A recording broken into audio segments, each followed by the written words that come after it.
अंतर्राष्ट्रीय महिला दिवस के उपलक्ष्य में जिला प्रशासन एवं खेल युवा कल्याण जिला रायपुर द्वारा 5 मार्च 2024 को सशक्त नारी समागम का आयोजन बीएनबी स्कूल तिल्दा नेवरा में किया गया।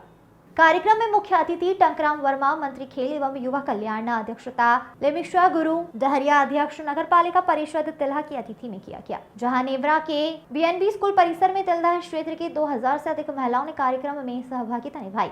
इस कार्यक्रम में सुबह से अलग अलग महिलाओं का दल कबड्डी, सलाद सज्जा, चित्रकला, रंगोली, पुष्प सज्जा, दौड़, रस्सा खींच, चम्मच दौड़ जैसे विभिन्न प्रतियोगिताओं में भाग लिया गया। गीत संगीत में रंग झरोखा का आयोजन भी किया गया।